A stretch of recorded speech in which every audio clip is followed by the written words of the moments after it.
नमस्कार, CG news plus 24 में आपका स्वागत है। सबकी बात सच के साथ। तो चलिए रुक करते हैं आज की प्रमुख खबर पर। अरविंद केजरीवाल को सुप्रीम कोर्ट से मिली अंतरिम जमानत, लेकिन जेल में ही रहना होगा। शराब घोटाला मामले से जुड़ी मनी लॉन्ड्रिंग केस में दिल्ली के मुख्यमंत्री अरविंद केजरीवाल को सुप्रीम कोर्ट से अंतरिम जमानत मिल गई है।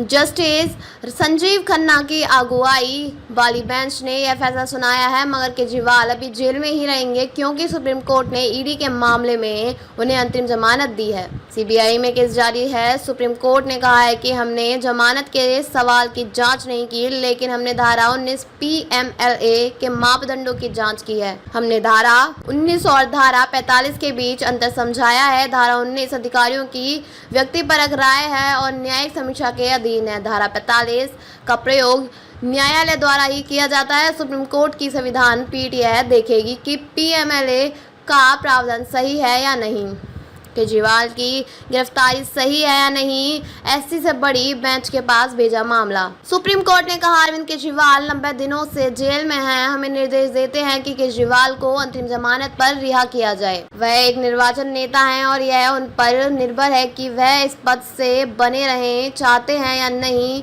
शीर्ष अदालत ने बाद में इस मामले को बड़ी बेंच के पास ट्रांसफर कर दिया।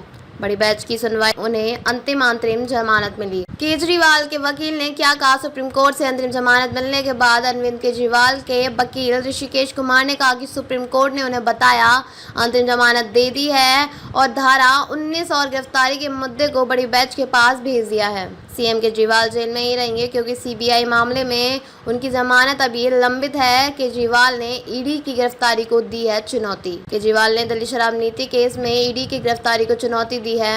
सुप्रीम कोर्ट ने इस केस की 17 मई को सुनवाई की थी और फैसला सुरक्षित रख लिया था। इसके साथ ही कहा था कि केजरीवाल जमानत के लिए ट्रायल कोर्ट जा सकते हैं। केजरीवाल ने अपनी गिरफ्तारी और उसके बाद ईडी की हिरासत में भेजे जाने को लेकर दिल्ली हाई कोर्ट में याचिका लगाई थी। 9 अप्रैल को दिल्ली हाई कोर्ट ने केजरीवाल की गिरफ्तारी को सही करार दिया था। इस फैसले के खिलाफ केजरीवाल सुप्रीम कोर्ट पहुंचे। दिल्ली एचसी ने गिरफ्तारी को सही ठहराया था। इसके बाद सुप्रीम कोर्ट ने 15 अप्रैल को केजरीवाल की याचिका पर प्रवर्तन निदेशालय ईडी से जवाब मांगा था। हाई कोर्ट ने केजरीवाल की गिरफ्तारी को सही बताते हुए कहा था कि इससे कुछ भी अवैध नहीं था क्योंकि केजरीवाल कई समझ भेजे जाने के बाद भी पूछताछ के लिए ईडी ऑफिस नहीं आए। खबरों में अब तक के लिए बस इतना ही। फिर होगी आपसे मुलाकात ऐसी किसी बड़ी और खास खबर के साथ। तब तक के लिए नमस्कार और देखते रहिए सीजी न्यूज प्लस 24।